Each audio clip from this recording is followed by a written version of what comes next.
This is the Tikkun Elevator Kollel, and I am Baruch Fleischman, your lift manager here, trying to get us all going upwards. We're reading this book here, part 10. The topic here is lighting up the darkness. Each one of these chapters that we see in this book is a gem. Every one. Every single one. This is Rabbi Yosef Chaim MIMRAN's work. And he's a guy, to me, I mean, he's flitting between, he's younger than me. He's going all over the world, all the time, moving. In the meantime, on the spare time, he put this together. What an amazing work. Everybody should buy this book. Everybody should be trying to practice this. And it's a lifetime of practice. And it's a lifetime because every time that you're able to become aware of your emotional sense, that higher level, which divorces or distinguishes itself from the emotional ego, every time you do that, you're making a connection with the infinite. Because that's really, we're very mortal, but the world is not mortal, like the same way as we are. So the world keeps going along, but we're not always here.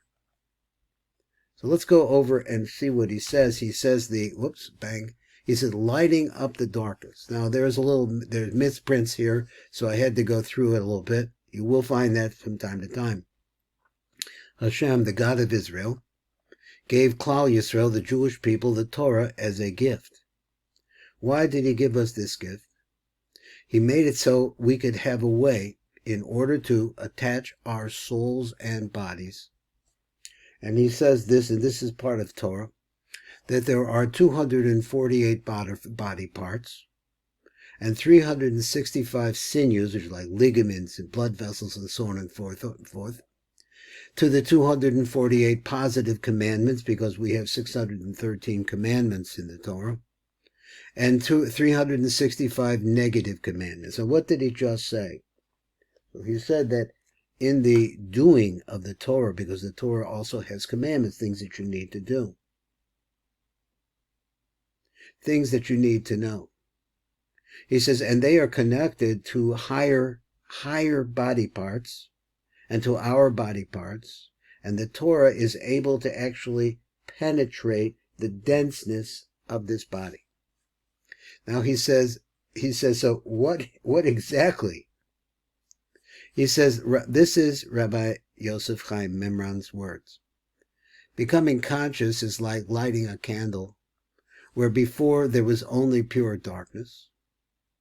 Like the candle's flame, conscious awareness has a powerful transformative ability.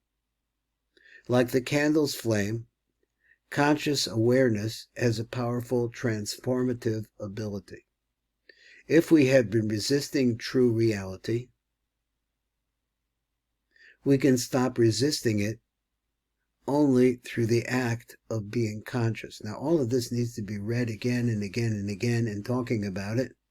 Just like the candle's flame, he says consciousness awareness has a powerful transformative ability. In other words, the candle can bring light, and that's what you want to do. Let's suppose that in the lower world of your life, which is all your bodily needs, you're going around and around looking at those emotions, and that is you. But once you become aware of that's part of what you are, you've separated a higher sense of yourself from that round and around it goes, and according to where you're at in life. If we have been resisting true reality, we can stop resisting it only through the act of being conscious. We have to be aware that these emotions are not us. When you become conscious, you feel as if you are waking up from a dream. The way to rouse yourself from the dream world of living an illusion is to bring your attention to the emotional ego and to stay present as the observer. So bring your attention to your emotional ego and stay present as you're watching it. That's all it takes to initiate a major transformation. That's all it takes. This is something that only you can do. No one else can do it for you, But others can support you in your journey of becoming consciousness. Others can help you, like Rabbi MIMRAN. If you are fortunate enough to find someone who is intentionally conscious, if you can share in that person's state of presence, that can accelerate the results of your own efforts, for it will help your own light grow stronger very quickly. So there are some people who are much better at this. The emotions of a person, of life, are not for nothing. We need the emotions in order, for one, the main thing is to reproduce. The emotion of being attracted to the opposite sex leads to reproduction. If you didn't have that, but at the same time, if it's the whole thing of your life, you're constantly thinking about this, become aware of the fact that this is an emotional aspect, and it needs to be there at its time. Like, for example, the emotion of hunger. So the hunger goes along with hunger. But you can also look at those two things, and you realize where their place is, and you're able to deal with that, then everything can come into order if you have a log that is only just starting to burn. And you place it next to one that is already burning fiercely, that fire will spread to your log, which will soon be burning strongly as well. Then if the two logs are separated, your log will keep burning with much greater intensity, for it is, after all, the same fire. Now that's a metaphor to think about. Again, if the two logs are separated, your log will keep burning.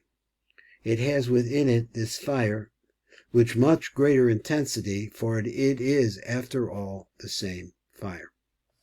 Now, he finishes off with this blurb, and he says like this: when you become conscious, you feel as if you are waking up from a dream. Tikkun Elevator Kolo here. This is Baruch Fleischman, your lift manager.